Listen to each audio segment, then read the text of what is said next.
So again, welcome everyone. This is our session, post-lunch session on case discussion. It's going to go on for almost 2 hours, but probably a little less, like an hour and 45 minutes. And we have an excellent panel here. And I'm going to actually share screen. I'm going to try running the slides. If I can figure it out. It's always a challenge to get it started. Not this one. Oh, good. There it is. Okay. 1 second. Share screen. Okay. Can everybody see my slides? Okay. All right, guys. So these are our cases that were submitted by our faculty and guests. So as you can see, there's a lot of them. There's about 13 cases, and we've tried to make it relevant for this theme of, local to global, focusing more on, various things that are done for similar pathologies. And for obvious reason, I think there's going to be a little skewed focus more on post-septic deformities and how different centers have dealt with it. And I'm hoping there's going to be lively discussion, although somewhat abbreviated because of time constraints. And I really encourage all the attendees, and I know it's past midnight in some places, but whoever's awake, if they want to put down their questions or comments in the Q&A section, that'll be great. So let's start. So I think the presenters should take no more than 5 minutes to present the case. Less is better in some ways. And then we'll do discussion after either a single case or 2 or 3 cases. We'll see how it goes. And the discussion's probably going to last no more than 3 to 5 minutes. So again, I apologize for the time constraints, but that's what happens when you have so many good cases. So I think, Norgrav, you're on for the first one. Well, okay. Firstly, I set this up as, here's a case that presents in our clinic, just walks in like this. And I set it up as, I know what I did here, but I want to know now, what would you do? What would the panelists do? What's your priorities? I think now will you advance the slides then, Sanjeev? Sorry, I was muted. Yes, I'll advance, Norgrav. Should I do it now? Oh, advance one, just to see what I did next. I'll have to recall what I did, but I think, okay. So you've seen the child. If you just go back again, here's the child there, and they come in this way using crutches. You can see bone sticking right out of their femur. They've obviously had osteomyelitis for a long time. Holding the hip inflection, there's a old drainage sinus at the hip. The hip is, you can see the x-ray. And the knee is also ankylosed, okay? So this is the appearance that you have. So the next slide, these are the questions that I would ask. Where do you begin and what's your strategy? Okay, so we can go back now one more, Sanjeev. So if we just ask those questions, what would you do? I'm asking, I guess, the panelist or anybody who wants to pitch in. What would you do here? Good, guys. I know there's people on the panel that have much more, rich experience than I do. Is it painful? Yes, although I think the biggest issue is the deformity, the fact he can't walk, he's on crutches, and as you said, or as was said earlier, these kids are just so stoic. They don't complain to me much about pain.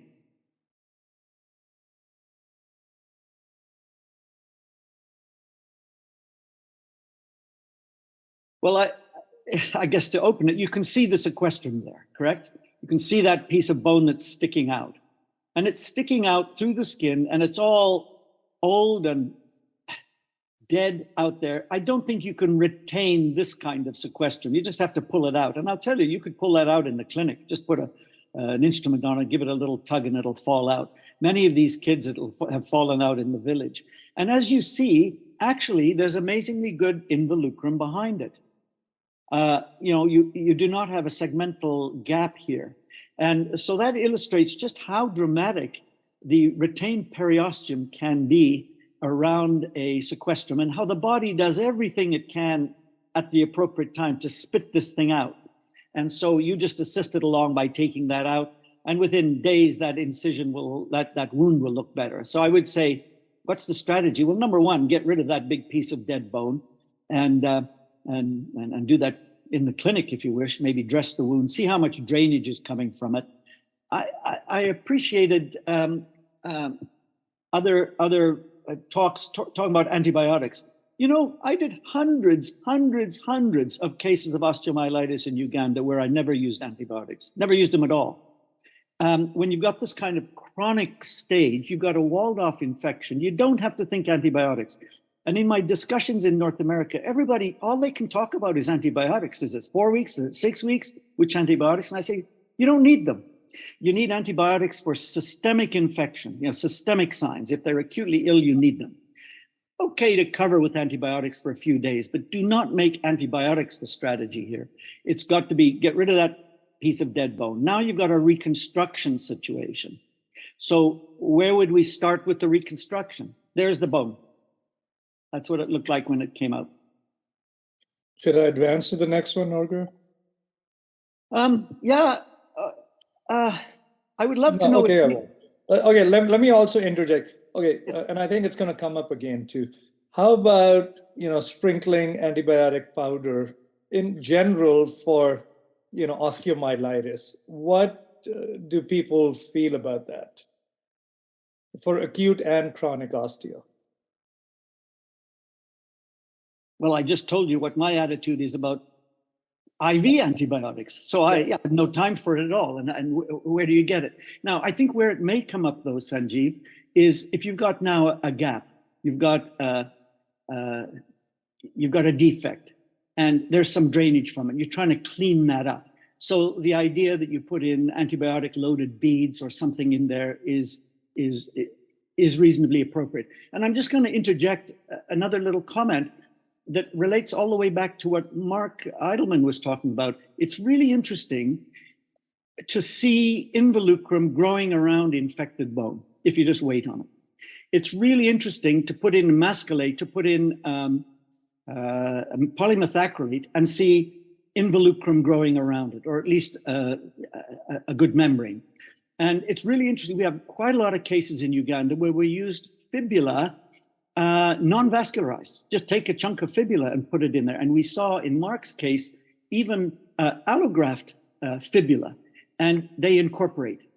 So this idea that they're all dead tissues, aren't they? The sequestrum, the polymethacrylate, the fibula, and yet they incorporate. And in kids will not only involucrum form around them, but they can actually fully incorporate. And that's just a very interesting aspect of the biology of the periosteum in younger children. Okay, so this one has already done that. So how would you handle the hip deformity? You have two deformities here. You have the hip deformity, leg length discrepancy, and an ankylosed knee in that position. Norgro, I think just because of time constraints, we may have to just go on with what you did, and then we'll open up for discussion if needed. All right. Okay, so I've talked to you about the Ilizarov pelvic support osteotomy. So you're looking here at a hip that has some mobility in it, but it's there that way, and you've got a leg length discrepancy. So you can go to the next slide. And here we did, an Ilizarov pelvic support osteotomy using the actual Ilizarov apparatus, and we're beginning to lengthen out the leg. Now we also have a knee flexion deformity. Ankylosed, he's got a few degrees of range of motion at what, almost 45 or 50 degrees of flexion. So you notice the anterior rod. Well, it's 90 degrees of flexion. The anterior proximal fixation. Oh, once the proximal osteotomy was healed, the fixator was removed proximally, and now we have associated, focused on the knee. So you can keep going. Oh yeah, there. So the proximal fixation now has been removed. And now the anterior rod is applied across the knee, and we're going to try and gain knee extension to correct the knee flexion contracture. And the next slide. So did you go, like, how did you do that? Did you do that gradually? Gradually. Like with struts on the back? Yeah. Yeah. Okay. So no hinges. And the next slide.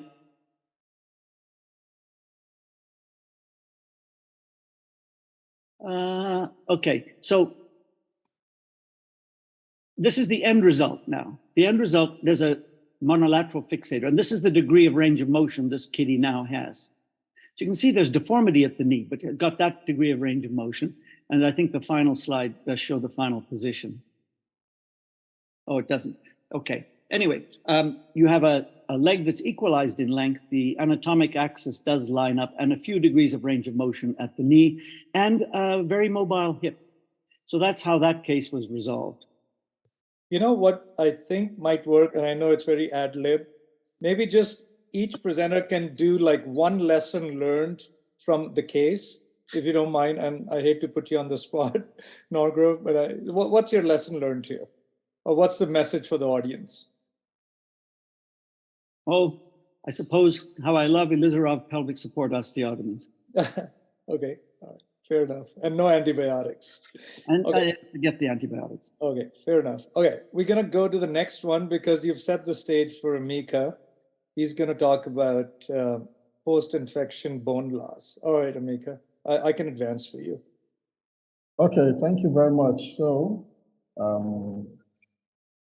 this is a case of a 9-year-old boy that presented with a 4-month recurrent multiple discharging sinuses with exclusion of bony spicules in the right tibia, and had a closed right leg injury following a fall at home, but was mismanaged by traditional bone setters before onset of these symptoms.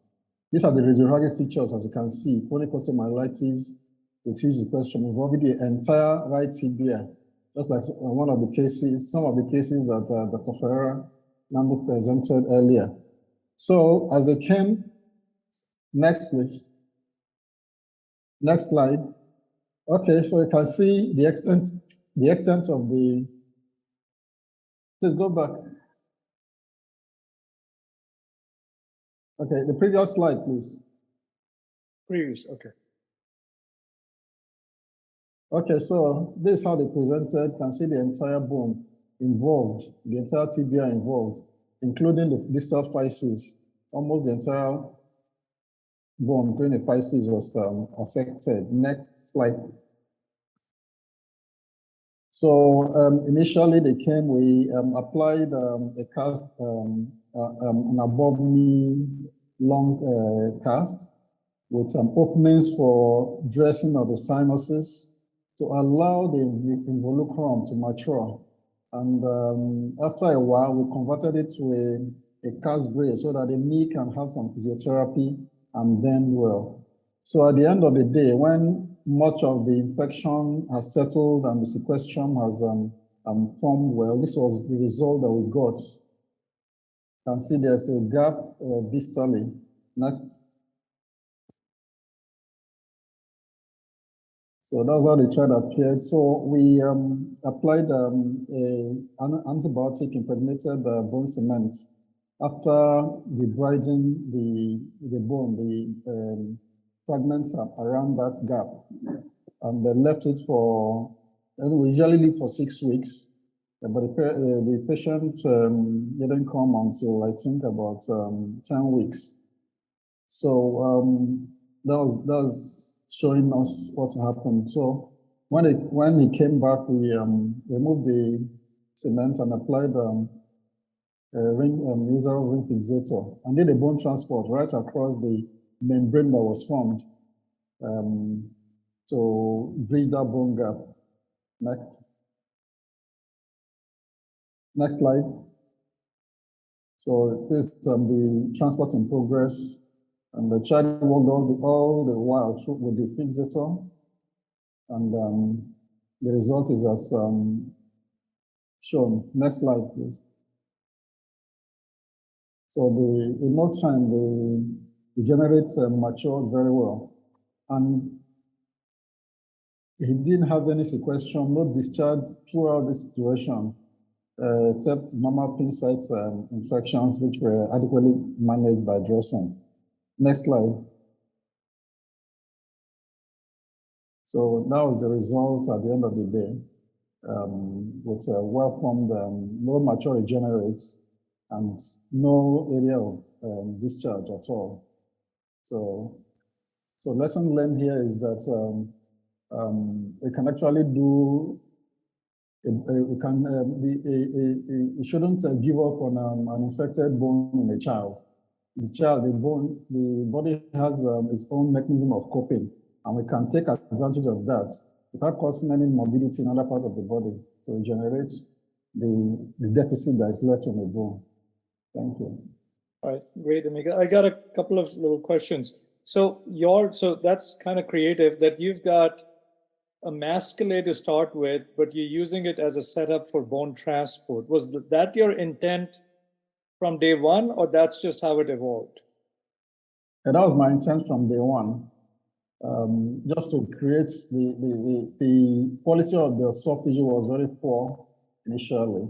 So we didn't want any soft tissue interposing in the transport. So we just use to form a very nice membrane that holds back the soft tissue so that the bone can move down through that gap. Great. So I see Dr. Sam Morshed's joined us. Sam, you have your hand up. Please go ahead. Yeah, hi. Sorry, I'm just joining. Great case here. I'm wondering, I had a couple of questions, and I missed your first few slides, so you may have said this. But it wasn't clear to me how you determined the section of bone that needed to be taken out. And so in children, I know I treat adults. I'm an adult trauma surgeon, and I do a lot of work with mascule and transport, but it's still for me a conundrum about how much I need to take. We're usually very aggressive in adults because they're just not as good at revascularizing bone. And so we take out larger segments. To me, it looked like there was diseased bone still left behind above that, above your spacer. How did you determine how much to take? It was intra-op. We nibbled at the bone until we saw punctured bleeding at the edge, both above and down below. And once we saw that, we stopped. And since the infection, the sequestration were being absorbed by the body, and knowing that when we applied that's why we applied a traditional laser fixator or wire fixator because of the piezoelectric effect to generate good vascular flow. We knew that it was going to take care of the residual infection. So that was just, it was just by on-table that we determined that. I got a follow-up question. Have you found that with this sort of modified mascule, you don't need to bone graft distally at the docking site, or do you do that? Or what's your experience with prophylactically bone grafting the docking site? Okay. I have done this procedure in about 10 kids now. I have never had to bone graft any of them.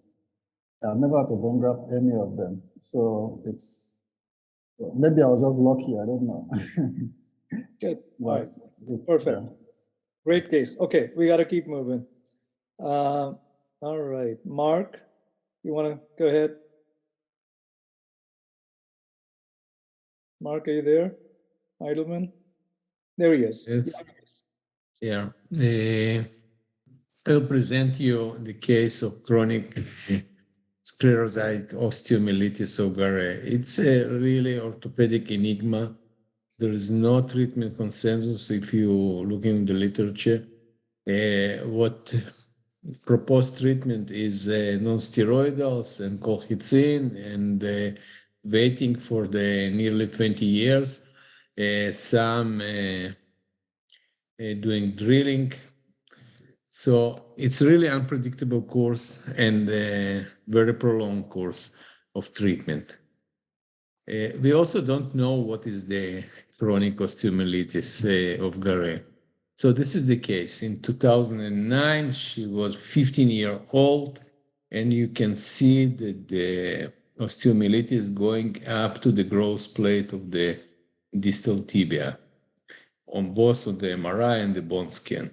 And I tried everything, no steroidals and colchicine, and I did drilling, and after 5 years, the girl with mother came to me and asked for below knee amputation because the girl was unable to suffer anymore the disease.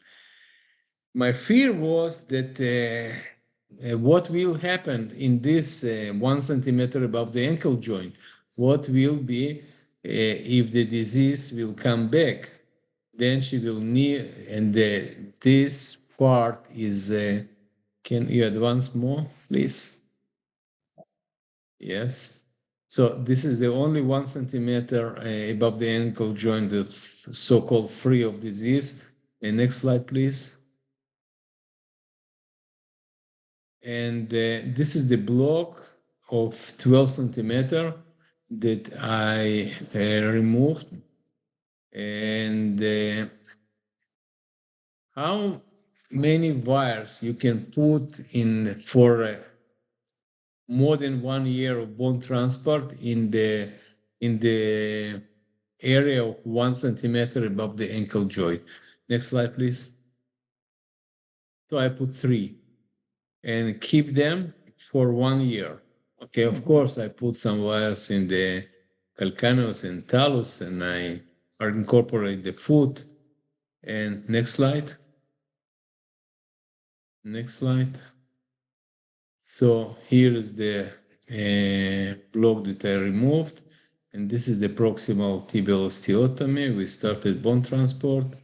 It took me 13 months of from start to removal of the X-fix, but the result was really great. I saw this young lady months ago, 3 weeks ago, and she's a mother of 2 children, absolutely normal life, no more indomethacin and colchicine. So both Dror Pelle and Rob Rosbrook, we published this in 2013 in GPOB, and I think that the policy for such cases should be bone transport, not colchicine and not indomethacin. It's 1 year for 12 centimeters, 1 year of suffering, but it's absolutely normal life. This is my take-home message. All right. Fergal's got his hand up. Fergal? Mark, did you get any histology? Yeah, of course. But this, you know what? What was We the don't know histology? what is the Gare. If you look at the GPOB, and you can see the histology of sclerotic bone and blah blah blah that associated with the Gare. You can see the slide of the pathology. Loud and clear. I'll look it up. So what's all right? So what's your concern, Fergal? That Well, it's not- yeah. it's because it's usually a radiological diagnosis, and to get an en-bloc section like that, I just wondered, did it add anything to the understanding? That's all it was. It was curiosity. Yeah. No. It's good. I'm questioning because I myself am wondering, is this like a diagnosis of exclusion then?